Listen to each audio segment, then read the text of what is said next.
नमस्कार बंधुगण। प्रत्येक हिंदू सधवा नारी पाई सावित्री व्रत दिनटी अत्यंत गुरुत्वपूर्ण अटे। एही दिनटी समस्त सधवा हिंदू नारी माने निज स्वामींकर कल्याण एवं दीर्घायु कामना करी सावित्री व्रत पालन करती। एही दिनटी रे माँ सावित्री तांकर स्वामी सत्यवानंकर जीवन जमराजंक ठारू फेराई आनिथिले। सेही दिन ठारू प्रत्येक सधवा नारी माने एही दिनटी रे निज स्वामींकर दीर्घायु कामना करी एवं मंगल कामना करी सावित्री व्रतर पूजा करी थांती। तेबे एही सावित्री व्रतटी प्रत्येक वर्षर ज्येष्ठ मासर अमावास्या तिथि रे पालन करा जाय थाए। बंधु माने एही वर्ष जून मास 6 तारिख रे सावित्री व्रत पालन करा जिवो। एही वर्ष प्रत्येक सधवा नारी माने जून 6 तारिख दिन सावित्री व्रतर पालन करिवे। तेबे बंधु माने आमे माने सावित्री व्रत जे पालन करिथाउ सेथिरे एपरि किछि नीति नियम रही थाए जहाकू आमे माने समस्ते मानिबा उचित एवं सेही नियम गुड़िक न मानिबा द्वारा स्वामींकर मंगल हेबा परिवर्ते स्वामींकर अमंगल होई थाए। तेबे बंधु माने आम माननको भितरु अनेक व्यक्ति एही नियम गुड़िक विषय जानी मध्य नथांती। तेबे आमे अजाणतारे भूल करिबा द्वारा मध्य आमको ताहार फलाफल भोग करने को पड़ी थाए। तेणु बंधु माने आमे समस्ते नहीं सेही नियम गुड़िक विषय जानिबा उचित। तेणु भिडियोटी को स्किप न करी शेष पर्यंत निश्चय देखंतु, जहा फल आपण माने जानि पारिबे जे सावित्री व्रतरे आपण केउ नियम गुड़िक पालन करिबा उचित एवं केउ कार्य गुड़िक आपण माने न करिबा उचित। तेबे बंधु माने सावित्री व्रत दिन सधवा नारी माने कदापि कला वस्त्र परिधान करिबा उचित नुहे, कारण कला वस्त्र नकारात्मक शक्तिर प्रतीक होइथाए। एहाकु सावित्री व्रत भली पवित्र दिन रे परिधान करिबा द्वारा स्वामी को जीवन उपरे संकट आसीथाए। एहा सहित सावित्री व्रत पालन राति रे निजर लुगा एवं स्वामींकर लुगा आपण कदापि भी बाहरे सुखांतु नाही। द्वितीय रे सावित्री व्रत को 3 दिन पर्यंत निष्ठार सहित पालन कले पुण्य प्राप्ति होइथाए एवं आपण सौभाग्यवती होइथांती। एही दिन रे आपण कदापि भी आमिष सेवन करंतु नाही, नचेत आपणकर व्रत भांगी जाइथाए। 3 दिन अर्थात सावित्री व्रतर पूर्व दिन, सावित्री व्रतर दिन एवं सावित्री व्रतर पर दिन, एही 3 दिनटी आपणଙ୍କୁ निष्ठार सहित पालन करिवार अछि। तृतीय रे सावित्री व्रत ठारू 3 दिन पर्यंत आपण शारीरिक संपर्क मध्य रखंतु नाही, नचेत आपणଙ୍କୁ बड़ संकटर सामना करिबाको पड़िबो। तेणु एभली भूल केबे भी करंतु नाही। केवल सावित्री व्रत ही नुहे, कोनोसी व्रतरे स्वामी स्त्री संपर्क रखिबा उचित नुहे। चतुर्थ रे साधारणतः सावित्री व्रत पूजा सरिबा परे महिला माने किछि अन्य कार्य करिथांती, किंतु व्रत पूजा परे महिला माने कोनोसी अन्य कार्य करिबा उचित नुहे। आपण सेही दिन विश्राम नेबा ही उचित होइथाए। जदि आपणकर कोनोसी संपर्कीयंकर मृत्यु होइछि तेबे आपण व्रत करंतु नाही, अर्थात जदि आपणकर मृत्तिका लागिछि तेबे आपण व्रत करंतु नाही। किंबा जदि आपणको घरे नवजात शिशुंकर जन्म होइछि अर्थात आपणकर छूतक होइछि तेबे मध्य आपण सावित्री व्रत करंतु नाही, नचेत आपणको अनेक समस्यार सामना करिबाको पड़ी पारे। तेणु एभली भूल कदापि भी करंतु नाही। बट सावित्री व्रतरे कला कपड़ा भूल रे भी धारण करंतु नाही, किंबा पूजारे मध्य कला कपड़ा लगांतु नाही। तेबे एही दिन आपण धला रंगर वस्त्र मध्य परिधान करंतु नाही। सुहागिनी मानक पई धला रंग एवं कला रंगर कपड़ा अशुभ बोली माना जाइथाए। एही दिन आपण लाल रंगर वस्त्र पिंधिबा उचित एवं माँ सावित्री को मध्य लाल रंगर वस्त्र पिंधाइबा उचित।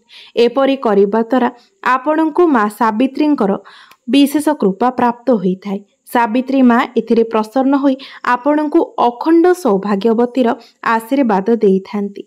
एही दिन यथा संभव श्रृंगार आदिर दान करंतु। एमिति करिबा द्वारा स्वामी को उपरे केबे भी कष्ट आसीबो नाही। माँ सावित्री प्रसन्न हेबे एवं मने रखंतु निजर ଶୃଙ୍ଗାର ଦ୍ରବ୍ୟ କେବେ ବି ଅନ୍ୟକୁ ଦାନ କରିବେ ନାହିଁ। ଆପଣ ଅନ୍ୟକୁ ଏହି ଜିନିଷ କିଣିକରି ଦାନ କରିପାରନ୍ତି, କିନ୍ତୁ ନିଜର ବ୍ୟବହୃତ ଜିନିଷ କେବେ ବି କାହାକୁ ଦାନ କରିବେ ନାହିଁ। ଆପଣ ଯଦି ଏହି ଦିନ କିଣିକି କୌଣସି ଅସହାୟ ବ୍ୟକ୍ତିଙ୍କୁ ଦାନ କରନ୍ତି, ତାଙ୍କର ବ୍ରତ ପାଳନ କରିବାରେ ତାଙ୍କୁ ସାହାଯ୍ୟ କରନ୍ତି, ତେବେ ଏପରି କରିବା ଦ୍ୱାରା ଆପଣଙ୍କର ଧନର ବୃଦ୍ଧି ହୋଇଥାଏ। ବଟ ସାବିତ୍ରୀ ବ୍ରତ ରଖୁଥିବା ମହିଳାମାନେ ଲୁଣର ସେବନ କରିବା ଉଚିତ ନୁହେଁ।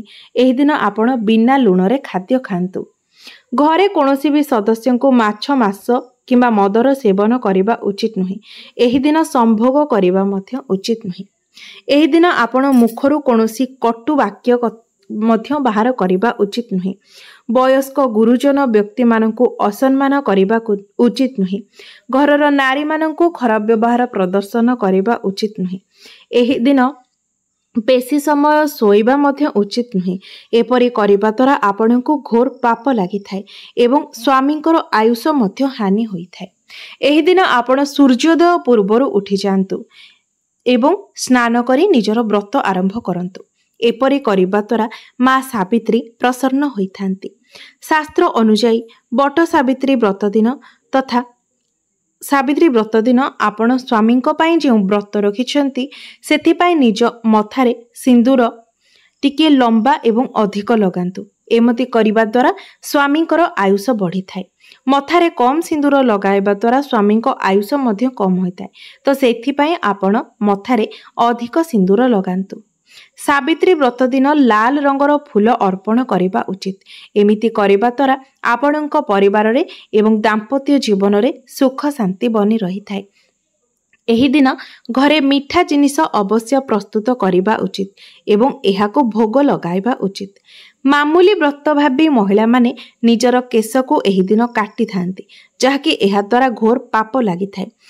ଏହି ଦିନ କେଶ କାଟନ୍ତୁ ନାହିଁ କିମ୍ବା କେଶକୁ ମୁକୁଳା ମଧ୍ୟ ଛାଡ଼ନ୍ତୁ ନାହିଁ।